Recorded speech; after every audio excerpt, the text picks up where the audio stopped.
तो स्टूडेंट्स आज हम क्लास 11 की फिजिक्स स्टार्ट करने जा रहे हैं। ठीक है, तो आज का जो मेरा पहला लेक्चर है इसके अंदर मैं आपको इस फिजिक्स का इंट्रोडक्शन दूंगा कि एक्चुअली में फिजिक्स होती क्या है। ठीक है, तो हम लेक्चर को स्टार्ट करते हैं।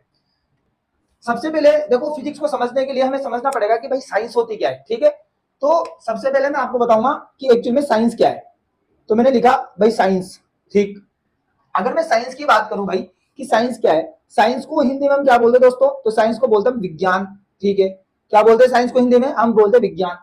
अब हमसे कोई पूछे कि भाई ये साइंस है क्या, यानी कि विज्ञान है क्या, तो साइंस की परिभाषा होती है कि प्रकृति में जितनी भी घटित घटनाएं, प्रकृति में जितनी भी घटित घटनाएं, घटित घटनाओं का सुव्यवस्थित ज्ञान, सुव्यवस्थित ज्ञान को हम क्या बोलते हैं भाई? विज्ञान कहते हैं। ठीक है, कि प्रकृति में जितनी भी घटित घटनाएं, यहां पर जितनी भी घटित घटनाएं होगी उनका सुव्यवस्थित ज्ञान। सुव्यवस्थित ज्ञान का मतलब है दोस्तों सिस्टमेटिक, सिस्टमेटिक नॉलेज की बात हुई यहां पर।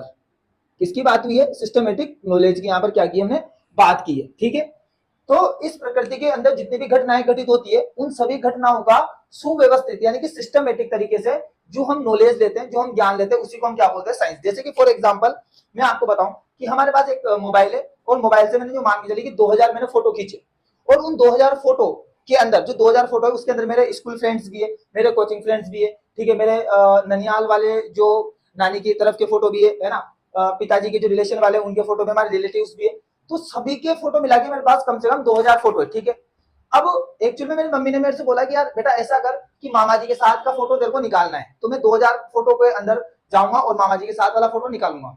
तो एक्चुअली में क्या होगा कि हो सकता है कि मुझे बहुत टाइम लग जाए, लेकिन अगर हमने उसी नॉलेज को सिस्टमेटिक तरीके से कर लिया, जैसे कि फॉर एग्जांपल 2000 फोटो में मैंने क्या किया? फोल्डर्स बना दिए। फोल्डर मतलब 2000 फोटो मेरे जो रिलेटिव्स है उनका अलग फोल्डर हो गया, मामा जी वाला अलग फोल्डर हो गया और इधर के वाला अलग फोल्डर हो गया, जितने मेरे फ्रेंड्स है, स्कूल फ्रेंड्स है, कोचिंग फ्रेंड्स, सबका अलग फोल्डर हो गया। अब गली से हमसे कोई बोले कि यार कोचिंग के उस फ्रेंड के साथ मेरा ये वाला फोटो ये निकालना, तो आप क्या करेंगे? उन 2000 फोटो में नहीं जाएंगे, आप सिर्फ उस फोल्डर में जाएंगे और उस फोल्डर पे जैसे कोचिंग फ्रेंड के फोल्डर पे आप क्लिक करेंगे तो वहां पर आपके पास सिस्टमेटिक तरीके से कुछ फोटोज होंगे और आप इजीली वहां पर सर्च कर लेंगे। तो इसको कहते हैं सिस्टमेटिक तरीके से स्टडी करना। ठीक है, तो हमारी प्रकृति में जितनी भी घटनाएं घटित होती है, बहुत सारी घटनाएं घटित होती है, बहुत सारे नियम है, उनका हमें सिस्टमेटिक तरीके से नॉलेज देना है, सुव्यवस्थित तरीके से क्या लेना है? ज्ञान लेना है। इसको हम क्या बोलते हैं दोस्तों? विज्ञान। और विज्ञान को इंग्लिश में बोलते हैं साइंस। ठीक है सर, अब हमसे कोई पूछे कि भाई ये जो साइंस है यानी कि जो विज्ञान है इसकी उत्पत्ति कैसे हुई, है ना? उत्पत्ति मतलब एक्चुअल में ये जो विज्ञान है ये आया कहां से, यानी कि जो साइंस है ये वर्ड हमारे कहां से आया? तो मैं आपको बताऊं दोस्तों कि जो साइंस वर्ड है ये एक यहाँ पर हमारे लेटिन शब्द होता है, एक लेटिन लैंग्वेज होती है, आपको पता होगा लेटिन भाषा होती है। तो लेटिन भाषा का एक शब्द है, लेटिन भाषा का एक शब्द है लेटिन शब्द, और ये जो लेटिन शब्द है दोस्तों ये है आपके साइंटिया। क्या है दोस्तों? साइंटिया, है ना? साइंटिया, मैं हिंदी में भी लिख देता हूं यहाँ पर साइंटिया। तो ये एक शब्द है यहाँ पर जिसका नाम है साइंटिया, और ये साइंटिया का मतलब होता है आपके ज्ञान। ज्ञान मतलब बोले तो नॉलेज, ज्ञान मतलब बोले तो नॉलेज। तो इस चीज का आपको ध्यान रखना है। ठीक है, तो मैंने क्या बोला भाई? साइंस की उत्पत्ति कहां से हुई, यानी कि जो साइंस वर्ड है एक्चुअली में वो आया कहां से? देखो साइंस को हम हिंदी बोलते हैं और हिंदी में देखो यहाँ पर देख सकते हो कि साइंस को हिंदी में विज्ञान बोलते हैं, विज्ञान में यहाँ पर पहले से हमारे ज्ञान आ रहा है। ठीक है, तो हमने यहाँ पर जाके देखा कि भाई जो इंग्लिश में ये कहां से लाए साइंस वर्ड, तो यहाँ पर एक लेटिन भाषा चलती है, तो लेटिन भाषा का एक शब्द है लेटिन शब्द जिसका नाम है साइंटिया।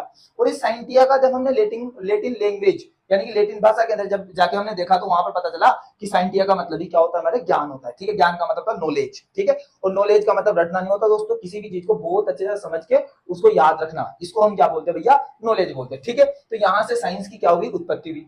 ठीक, अब हम ये बात करते हैं कि हम पढ़ रहे हैं भाई फिजिक्स, तो आपको मैं बता दूं कि भौतिक जो साइंस है यानी कि जो विज्ञान है इसकी एक शाखा है, इसकी क्या है? शाखा है, एक ब्रांच है जिसका नाम होता है हमारा भौतिक विज्ञान। क्या है दोस्तों? भौतिक विज्ञान। ठीक है, अब जो भौतिक विज्ञान है इसको इंग्लिश में बोलते हैं फिजिक्स। क्या बोलते हैं दोस्तों इंग्लिश में? फिजिक्स। ठीक है, तो हमारे जो साइंस है, साइंस की एक शाखा है उसका नाम है भौतिक विज्ञान, और भौतिक विज्ञान को इंग्लिश में क्या बोलते हैं? हमारे फिजिक्स बोलते हैं। ठीक है, अब फिजिक्स क्या होती है सर? ये क्वेश्चन आया माइंड के अंदर, सर फिजिक्स क्या होती है?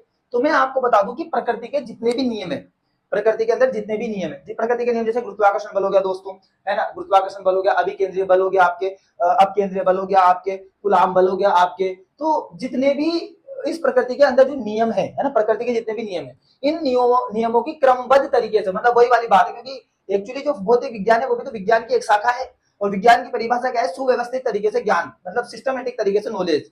तो भौतिक विज्ञान क्या है, हमारी प्रकृति से रिलेटेड है, तो हमारी प्रकृति से संबंधित है। तो प्रकृति के अंदर जितने भी नियम चलते हैं उन प्रकृति के नियमों का क्रमबद्ध अध्ययन, यानी कि प्रकृति के नियमों का क्रम से अगर हम अध्ययन करें, और यही नहीं, और इसके साथ हम प्रयोगों द्वारा उन्हें प्रमाणित भी करें, मतलब हमें प्रूफ बताना होगा कि भाई ये जो चीज है, ये जो नियम है, इस नियम का प्रूफ ये है, उस नियम का हमें प्रैक्टिकल करके बताना पड़ेगा, तभी हम भौतिक विज्ञान के अंदर यानी कि फिजिक्स के अंदर किसी भी नियम को लागू कर सकते हैं। तो अगर मैं डेफिनेशन लिखूं तो कैसे लिखूंगा, भौतिक विज्ञान किसे कहते हैं, तो भैया प्रकृति के जितने भी नियम है, प्रकृति के नियमों का क्रमबद्ध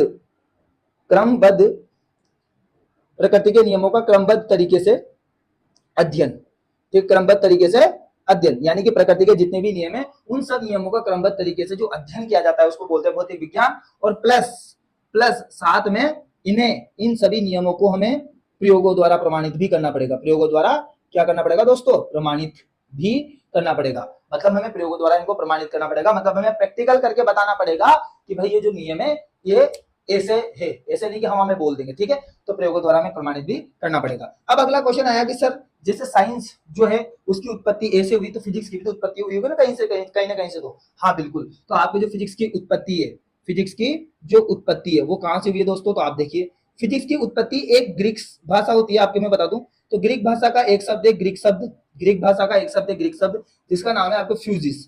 क्या है दोस्तों, फ्यूजिस, ध्यान रखना फ्यूजिस। और इस फ्यूजिस का जो मतलब है वो होता है आपके प्रकृति। क्या होता है भाई, प्रकृति मतलब बोले तो हम भी जानते हैं, आप भी जानते हैं, ये होता है आपका नेचर। क्या होता है भाई, नेचर, ठीक है। तो यहां से और आपको बताया कि हमारे हिंदी में भौतिक विज्ञान में भौतिक का मतलब ही क्या होता है, नेचर, यानी कि बोले तो प्रकृति। तो यानी कि भौतिक विज्ञान की जो उत्पत्ति है वो ग्रीक भाषा के एक शब्द, ग्रीक शब्द जिसका नाम है आपके फ्यूजिस का जो अर्थ होता है वो होता है आपके प्रकृति, बोले तो नेचर, ठीक है।